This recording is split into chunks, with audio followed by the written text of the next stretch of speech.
Morning and welcome to Travels with Monkey Boy.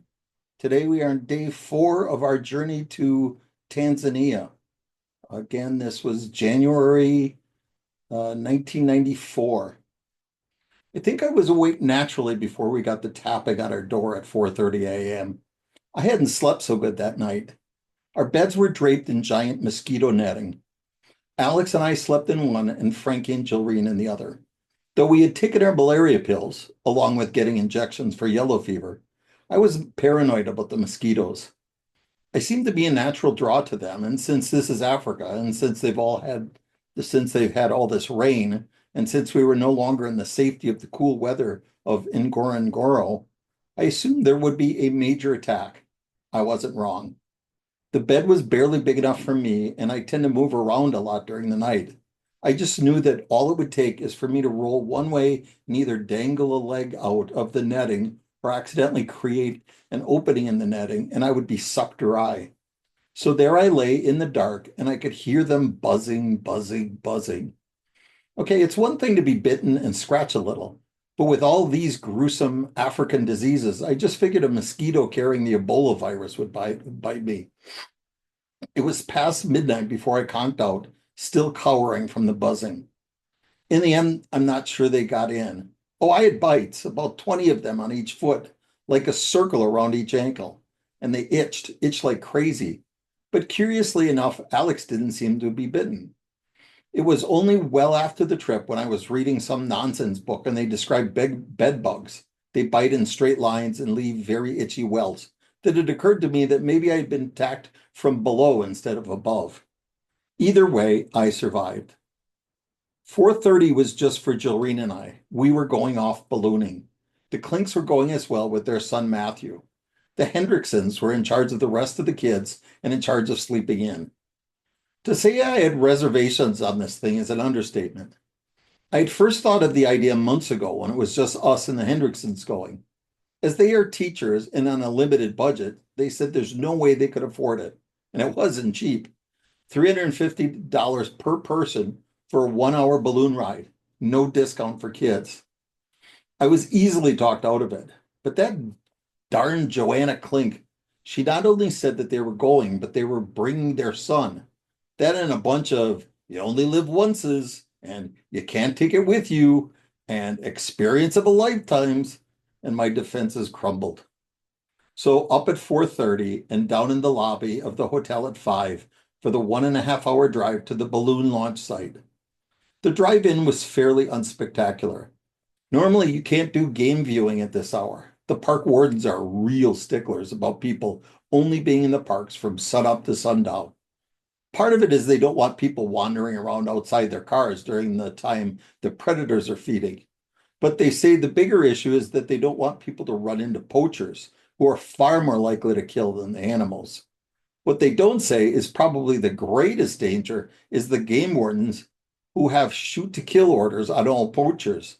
So they don't want a bunch of Americans with cameras running around taking embarrassing pictures or getting caught in the crossfire. Still, the drive was a bit boring. I mean, it was dark. At one point, we saw a family of lions in the road, mamas and babies. We had to nearly nudge them off the road with our car, but that was about it. We arrived at the balloon launching site at 6:30, and I was disappointed to see that the balloon was still laying flat on the ground. I hoped that they'd have the thing all up and we'd just hop in and go.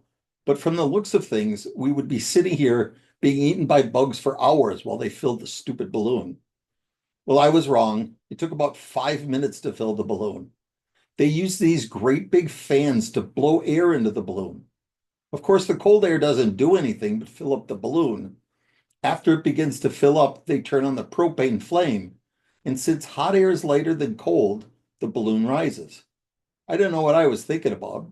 Maybe Willy Wonka at the end of the movie where they get in the balloon, but I figured these things used helium or something.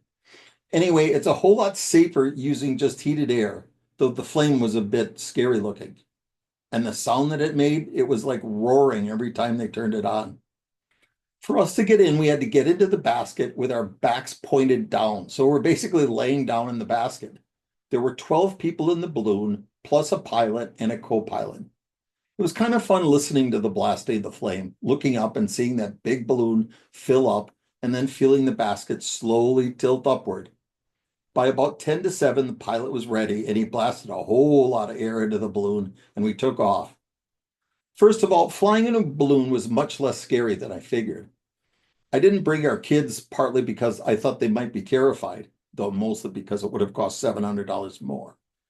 I may have rocks in my head, but I do have limits. The truth was, we barely left treetop level, and it was smooth and relaxing. After 3 days in a bumpy truck, this was heaven. The plan was to follow the air currents down the valley, follow a river for a little while, and then land in a nice flat plain. The view was beautiful. It was early morning, the sun just rising, gentle mist rising off the river, and we floated along noiselessly, slightly above the trees. It would have been almost perfect, except my brain kept going, ka-chink, $12, ka-chink, $12, ka-chink, $12, as every minute passed.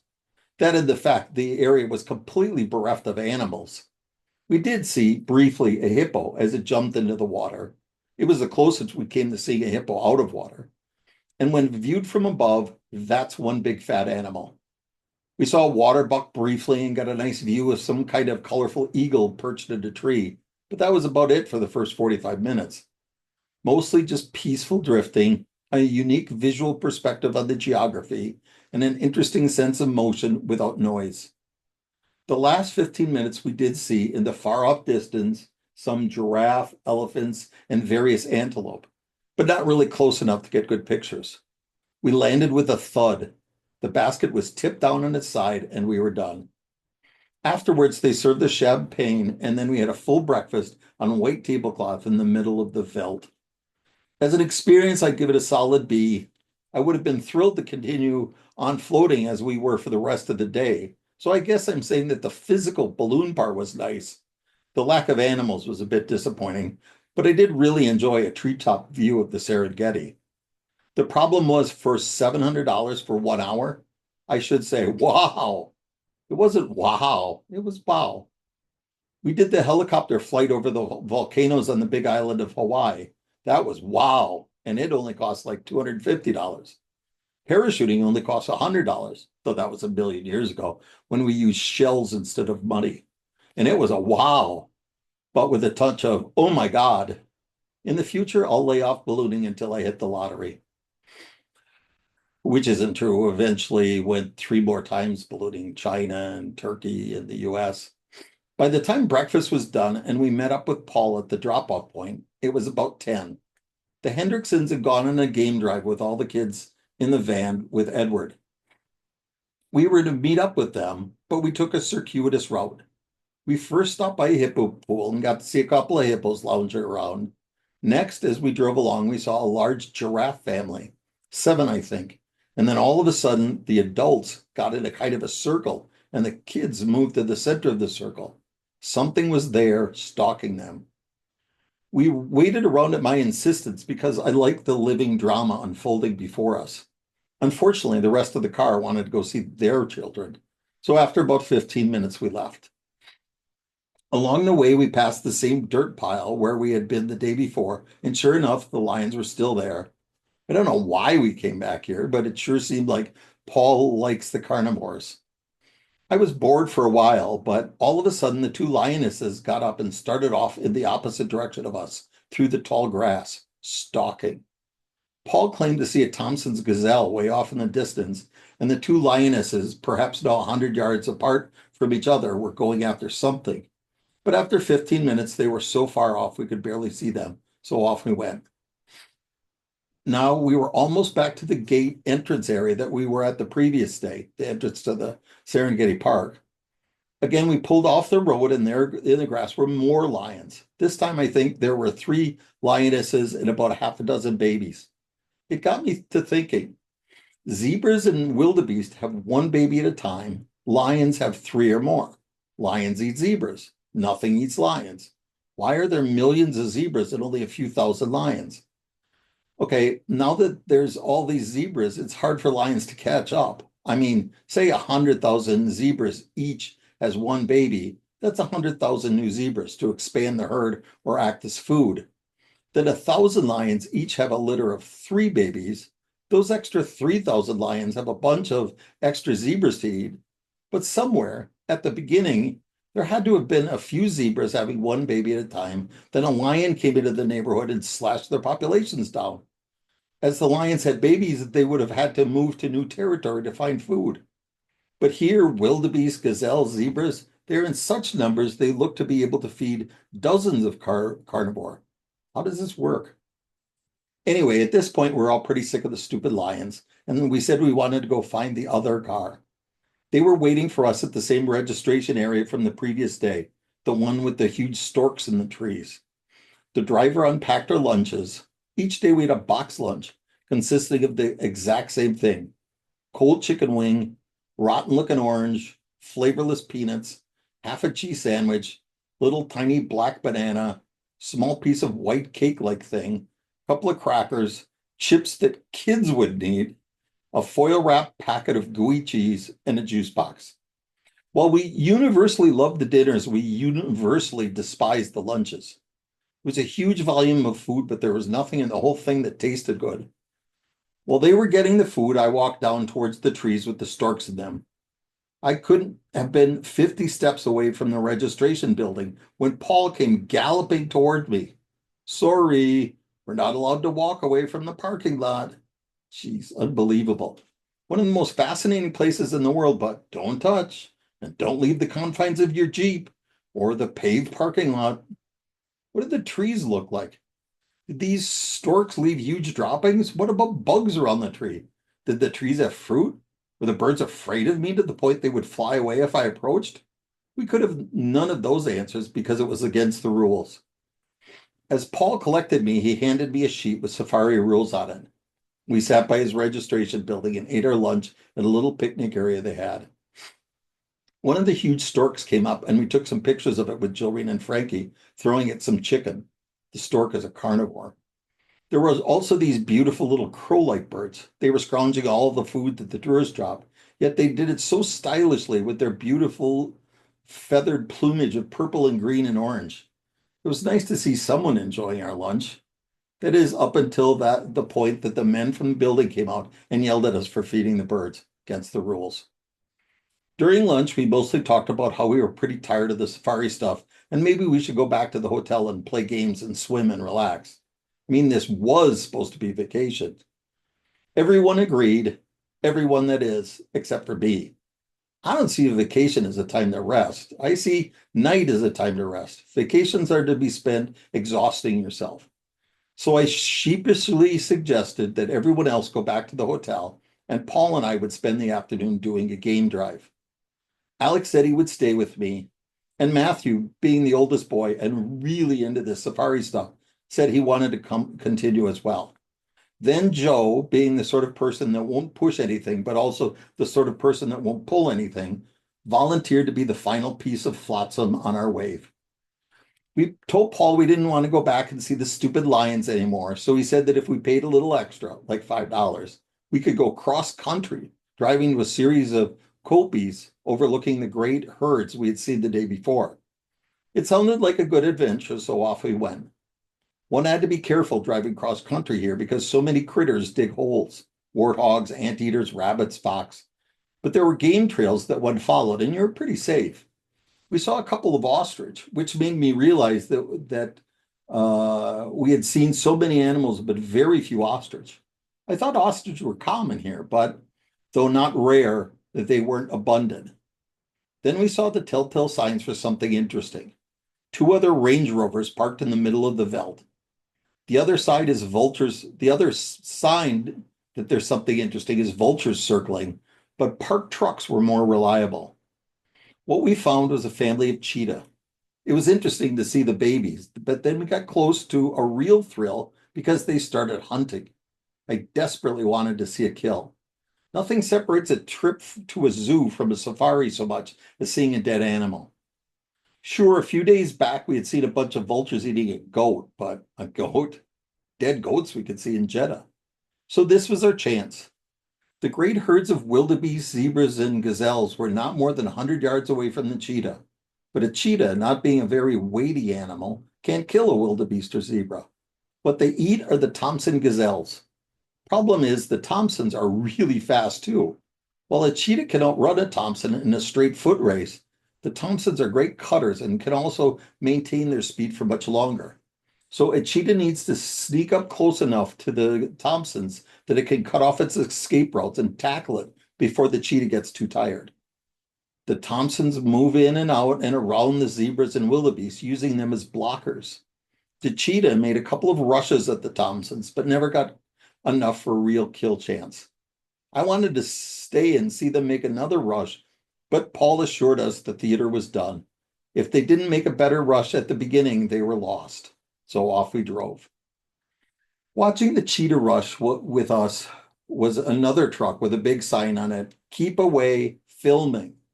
They were making some sort of documentary on the Serengeti. Paul told us that he had been in a PBS documentary. He had been the driver during a filming on Life of the Cheetah or something. It was hosted by some famous actor, but I can't remember who it was. Anyway, they interviewed him and he appears live in the show. I thought it was a shame that Paul wasn't selling this video because I would have loved to have it as a souvenir.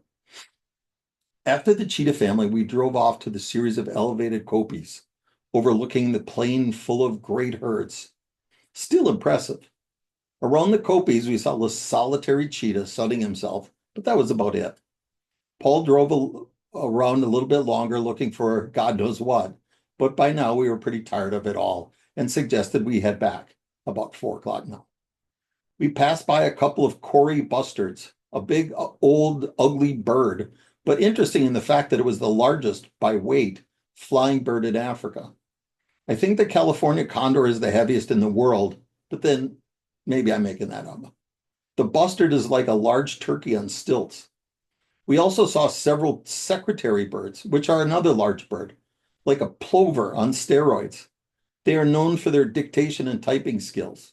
Actually, they're called secretary birds because they have feathers sticking straight out of the back of their heads that look like the quill pens that secretaries used to stick behind their ears back in the olden days when birds were getting their names. From there on, it was just some more dusty, bumpy roads till we got back. About 5 miles from the lodge, as we were driving along talking nonsense, Paul started jerking around and thrashing his arms. He said he had been bitten by a tsetse fly. You know, the ones that give you sleeping sickness? Apparently, they are like really mean horse flies. They actually yank a chunk of your skin out when they're done sucking your blood. Paul started telling about sleeping sickness. It's like narcolepsy. And I began to get paranoid. I told Paul that we hadn't been warned about sleeping sickness and what could we do to avoid it. He assured me that our malaria pills, taken 1 week before we left, then once a week while we were there, and then once a week for 4 weeks after we got back, would protect us because sleeping sickness was a related disease to malaria. Paul said he and Edward took a malaria pill every week all year round.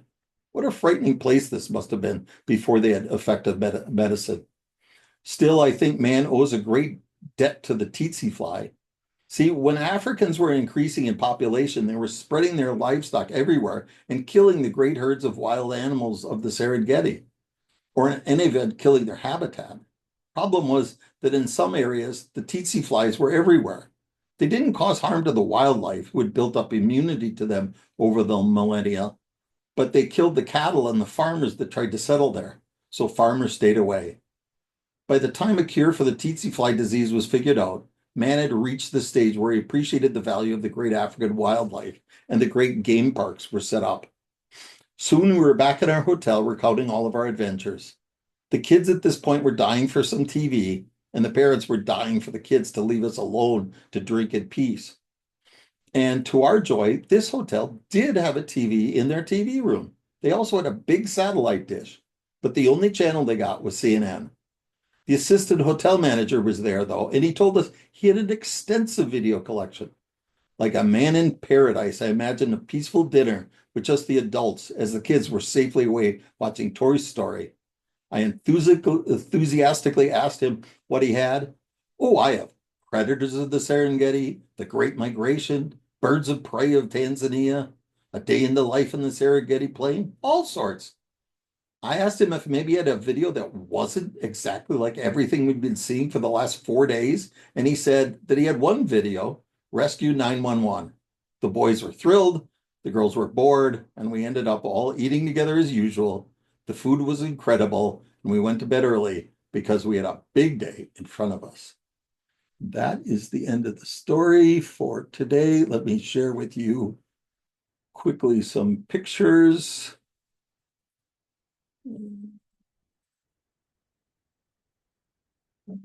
See my pictures here. Hold on. Nope, that's not them. Well, we'll just wait for the pictures for tomorrow. That's all for now, guys. We'll talk to you again soon.